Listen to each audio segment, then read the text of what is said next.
With the direction our snowpack has been trending, this is a very welcome sight. The snow that we're seeing in the high country, just the moisture all around the state as we so desperately need it. Look at what has happened to our snowpack. In the last week, we've lost about 50% of our snowpack, dropping to 22% of our statewide average. Very dire conditions, worst snowpack on record, and getting more snow. In fact, accumulating snow up at our higher elevations, certainly a very welcome sight. We are looking at winter weather advisories in place until 9 o'clock tonight. We've got about 3 to 10 inches of snow expected in some of our higher elevations above about 9,000 feet. If you're traveling in and around the high country, just keep that in mind. Those winds could gust up to about 45 miles per hour, so a little blowing snow at times.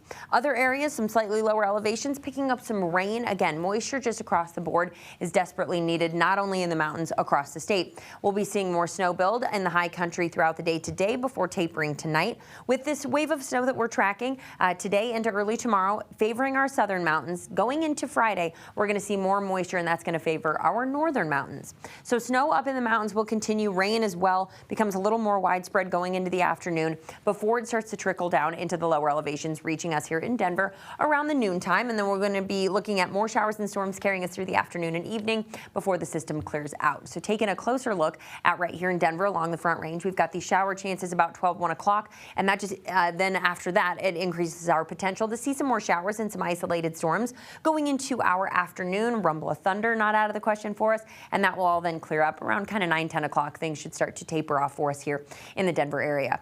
Today, high temperatures, upper 50s, low 60s, so right around where we should be for this time of year. The mountains will be in the 40s and 50s as well. Tonight will cool into the 30s. Those showers clear early and the clouds clear along with that.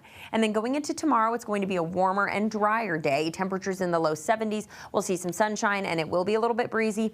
Winds around 30 miles per hour tomorrow afternoon. And with stronger winds and drier conditions expected out toward the plains and into southern and southeastern Colorado, we are tracking some fire weather concerns. So fire weather watches are in place Thursday from noon until 8 o'clock. So we'll keep our eye on that elevated fire weather, even with the rain that we are seeing today. Conditions still dry out there for us. Going into Friday, we've got that second surge of moisture that'll arrive. It brings an afternoon slight chance at some precipitation for us here in Denver. Kind of a wintry mix possible going into the second half of our day on Friday. So of course, we'll watch how that plays out for this Rockies home opener. Temperatures on Friday in the mid-50s. We clear up and warm up as we head into the weekend. Easter Sunday looking pretty nice, upper 60s, low 70s. And then that is how we will spend most of next week.